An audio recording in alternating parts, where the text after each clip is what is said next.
Seidchem לשלום, מלאכי השלום, מלאכי עליון, ממלך מלכי המלכים, הקדוש ברוך הוא.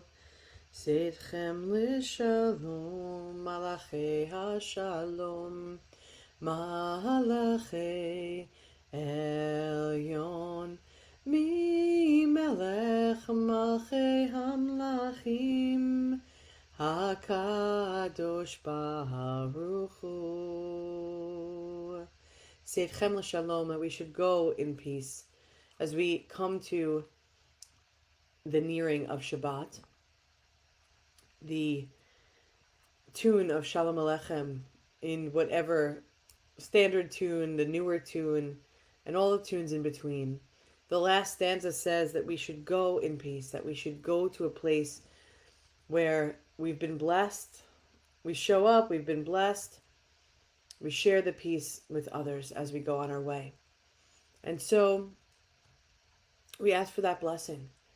I share with you a teaching from Rabbi Yael Levi, of course adapted by me, but the teaching is of hers as we come to the end of this week, as we prepare for Shabbat, as we think about all of the learning that we've done this week, and in the Parsha, Pekudei, in the Parsha where we're talking about faith and faith in God and the showing of God in the cloud and the finishing of the Mishkan and all of that, which is the work that we've been doing all week.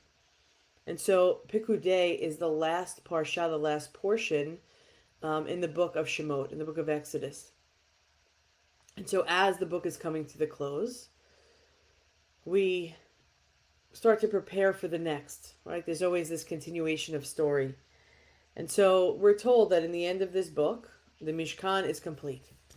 The building, the gold on the inside and the outside, the place and the presence where God will find God's self, was created with the gifts from the wise, the generous hearts, and spirits filled with awareness of the sacredness of the mystery, of oneness of God. The dwelling for God's presence, the dwelling for the divine, comes to the community, is placed in the community.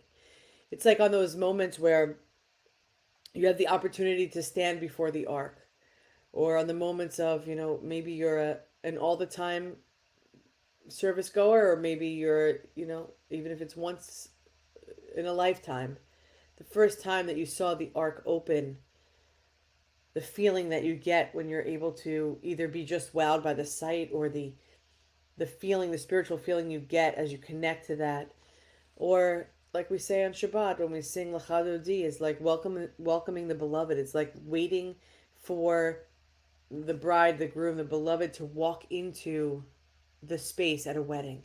It is the wow moment. And so this is the moment in time when the divine shows up in a cloud, but in front, in the place, to consume, not to consume, to fulfill, to fill up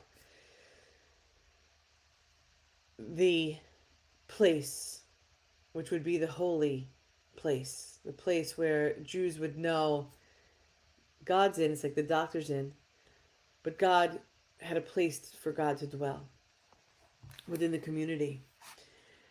And in that place and in that space, in that creation of the Mishkan, it was ready to be lifted and carried as the journey of the Jews would continue. So the holy work is complete. Now, we know that that is true and untrue all at the same time. That the holy work is never complete because we're still living. But the work of that place, that makom, that specifically drawn out, drafted, constructed, built with wise and generous hands and spirit-filled hearts, that work was complete in that moment in time. And of course we know, as I said, the holy work continues till today. But lifting and carrying this sacred center of what would be, to reassemble it again and again is now in our own hands. That's what we do very much at Simchat Lev. I often think of this parsha as, we always feel like we're traveling in the wilderness. Where is our spiritual home is wherever we are, rather than linked and locked in a place. And so, as we're traveling, just as we are with Jews, we're lifting, we're schlepping, we're doing the sacred center and reassembling our place, no matter where it is, again and again, for it's in our hands. In this book of Shemot, in the second book of Torah, it ends with a deep call to notice and bring forth the divine presence that dwells within and among us. The challenge is great and the need is urgent, Rabbi Yael says. The challenge is great and the need is urgent. The need for community, the need for connection to divine spirituality and divine presence. The challenge is great because, listen, as Jews, we know in the world around us, there's plenty of people, there are more people to hate us than to like us.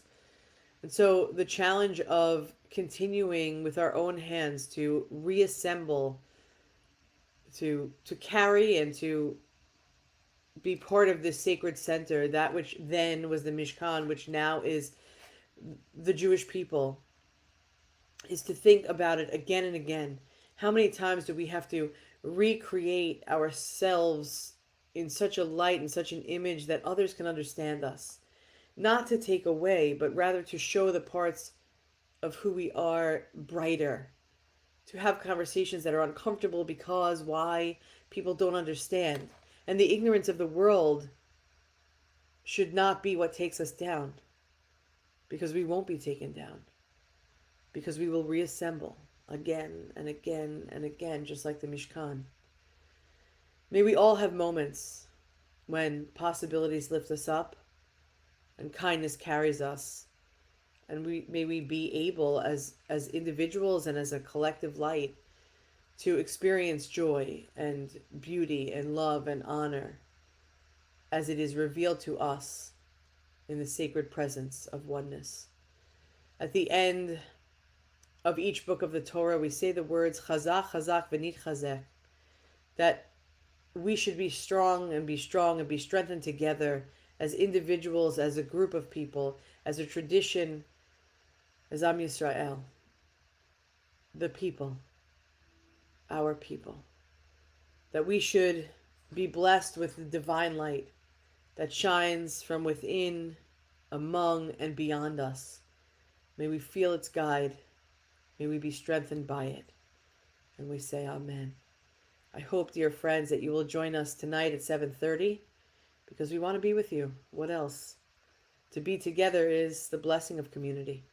So 7:30 right here on YouTube and Facebook Live. We hope that you will join us. Am Yisrael, Am Yisrael, Am Yisrael Chai. Am Yisrael, Am Yisrael, Am Yisrael Chai. Am Yisrael, Am Yisrael, Am Yisrael Chai. Am Yisrael, Am Yisrael, Am Yisrael Chai. Od Avinu Chai.